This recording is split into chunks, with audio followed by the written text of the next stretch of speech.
사랑하는 여러분, 한 주간에도 평안하셨습니까? 오늘은 제10과 거듭나야 영생한다 라는 제목으로 말씀의 은혜를 나누겠습니다.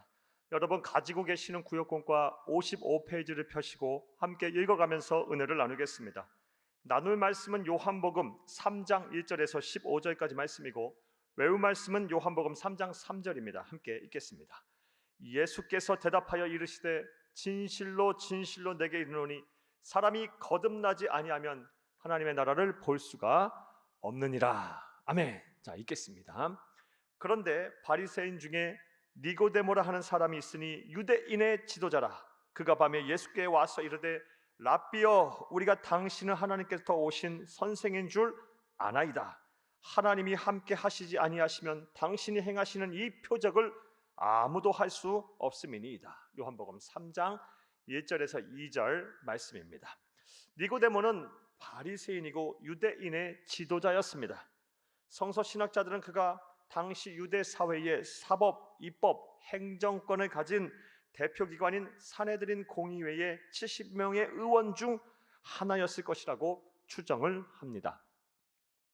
당시 유대 사회에서 가장 권력의 중심에 있던 그가 예수님이 6월절 예루살렘 성전에 올라가셔서 행한 기적을 보고 예수님에게 압도되어 구원에 이르는 길을 묻고자 밤중에 몰래 찾아왔던 것입니다. 예수께서 대답하여 이르시되 진실로 진실로 내게 이르노니 사람이 거듭나지 아니하면 하나님의 나라를 볼 수가 없느니라. 요한복음 3장 3절 말씀입니다.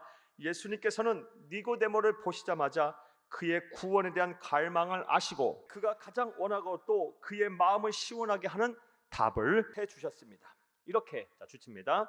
예수님은 우리의 사정과 형편을 누구보다 잘 아시고 우리의 필요를 채우시는 분이십니다. 따라서 세상을 사는 동안 예수님을 찾고 예수님에게 모든 것을 의탁한다면 니고데모에게 하신 것처럼 필요를 채우시며 우리의 마음을 시원하게 하실 것입니다. 까지 줄을 칩니다. 자, 그런데 문제가 있습니다. 예수님께서 우리의 문제를 아시고 답을 주신다고 할지라도 우리에게 예수님께서 말씀해 주신 답을 이해할 수 있는 지혜가 부족하다는 것이 바로 그것입니다. 지혜가 부족하다. 동그라미 쳐놓습니다. 니고데모도 그러했습니다. 요한복음 3장 4절 말씀입니다. 니고데모가 이르되 사람이 늙으면 어떻게 날 수 있사옵나이까? 두 번째 모태에 들어갔다가 날 수 있사옵나이까? 예수님께서 하나님의 나라에서 영생을 누리려면 영적으로 거듭나야 한다는 진리를 말씀해 주셨음에도 불구하고 그는 그것을 깨닫지 못한 채 엉뚱한 소리를 했습니다. 그래서 예수님께서 답답해 하시면서 다음과 같이 말씀을 하셨습니다.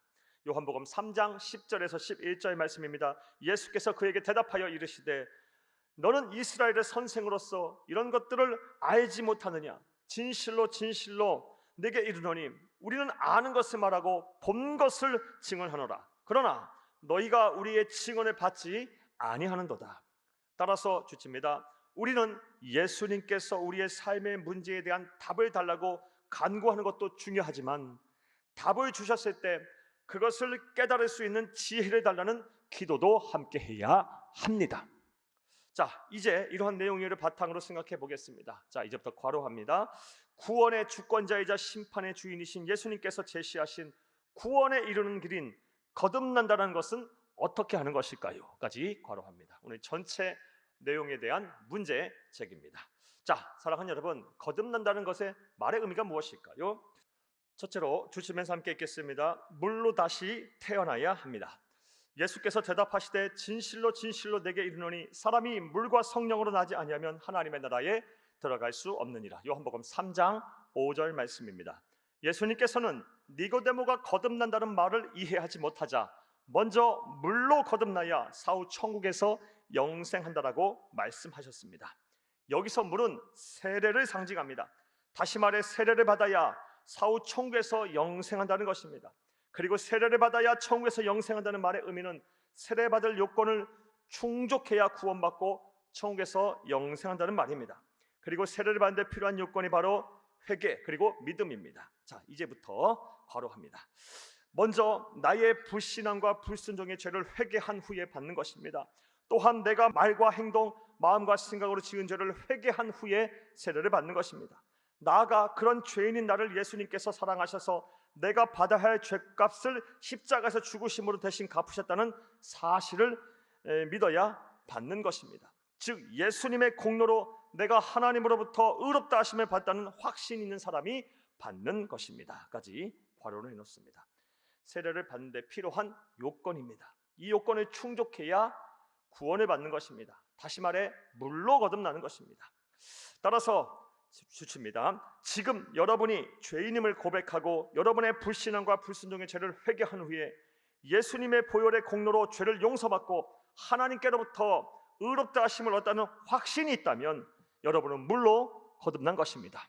자, 거듭남의 또 다른 의미가 무엇일까요? 두째로 주침에서 함께 읽겠습니다. 성령으로 다시 태어나야 합니다. 요한복음 3장 5절 말씀입니다. 예수께서 대답하시되 진실로 진실로 내게 이르노니 사람이 물과 성령으로 나지 아니하면 하나님의 나라에 들어갈 수 없느니라. 구원의 주권자이자 심판장이신 예수님께서 말씀하신 거듭남의 두 번째 방법은 물과 더불어 성령으로 다시 태어나야 한다는 것입니다. 성령으로 다시 태어난다는 말의 의미가 무엇일까요? 성령님은 하나님의 영, 그리스도의 영으로 삼위일체 하나님이십니다.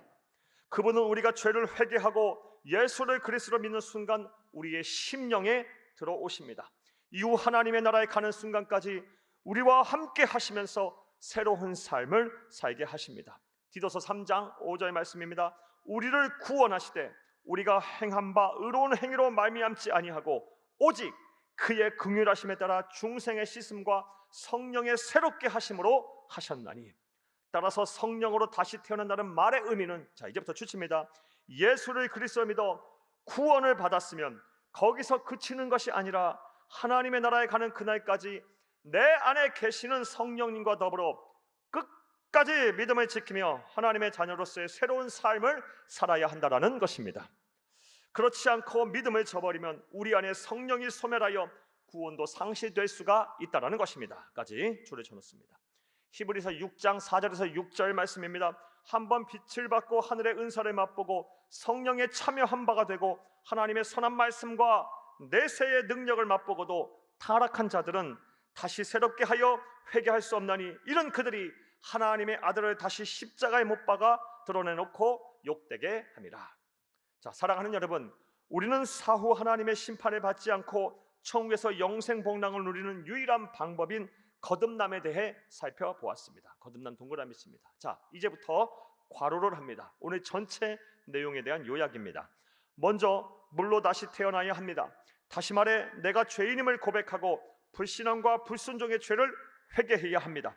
그런 후에 예수님의 보혈의 공로로 내가 죄 용서를 받았고 하나님께로부터 의롭다 하심을 얻었다는 확신이 있어야 합니다. 나아가 성령으로 다시 태어나야 합니다. 성령으로 다시 태어난다는 것은 예수를 그리스도로 믿어 구원을 받았으면 거기서 그치는 것이 아니라 우리가 하나님의 나라에 가는 그날까지 내 안에 계시는 성령님과 더불어 끝까지 믿음을 지키며 하나님의 자녀로서의 새로운 삶을 살아야 한다는 것입니다 까지 괄호합니다. 부디 말씀을 들으시는 모든 분들이 우리 주님께서 말씀하신 대로 물과 성령으로 거듭나 이 세상 사는 동안 영광스러운 하나님의 자녀답게 살다가 사후 천국에서 영생 복락을 누리시기를 간절히 주의 이름으로 축복합니다. 할렐루야. 말씀과의 만남을 봅니다. 1번, 개인의 신앙의 차원에서 물로 거듭났음을 알 수 있는 근거가 무엇입니까? 내가 내 죄를 회개하고 예수를 그리스도 믿은 이후에 구원의 주권자이자 심판장이신 하나님께서 나는 죄인이지만 나를 의인으로 인정하신다, 의롭다 하셨다라는 확신이 내게 있다면 나는 물로 거듭난 것입니다. 자, 2번 보겠습니다. 성령으로 다시 태어난다 한다는 말의 의미는 무엇일까요? 사랑하는 여러분, 우리가 우리의 죄를 회개하고 예수님을 구세주로 믿게 되면 보혜사 성령님께서 우리의 심령에 들어오십니다. 내주하십니다. 그리고 그 성령님과 더불어서 하나님의 나라 가는 그날까지 끝까지 믿음을 지키고 하나님의 자녀로서 새로운 삶을 사는 것, 이것이 바로 성령으로 거듭나는 것입니다. 3번 보겠습니다. 거듭난 성도로 삶을 사는데 필요한 노력이 무엇인지를 생각해보고 함께 나누어 봅시다. 여러 말씀드릴 수 있겠지만 가장 중요한 것, 성령 충만한 삶을 사는 것입니다. 성령 충만은 예수 충만이기도 합니다. 우리가 예수 충만하게 되면, 예수님 닮게 힘쓰게 되면, 예수님처럼 기도하고 예수님처럼 사랑하고 예수님처럼 온유하고 겸손하며 예수님처럼 확신 속에 거하게 되면, 사랑하는 여러분, 우리의 구원은 더 확실해질 것입니다. 예수 충만, 성령 충만해질수록 사랑하는 여러분, 더 이전보다 성결한 삶을 살게 될 것입니다. 거듭난 하나님의 자녀로서 하나님의 자녀답게 이 세상 앞에 살게 될 것입니다. 세상이 감당하지 못할 그런 믿음의 사람으로 살게 될 것입니다. 이러한 노력이 있기를 간절히 주의 이름으로 축복합니다. 감사합니다.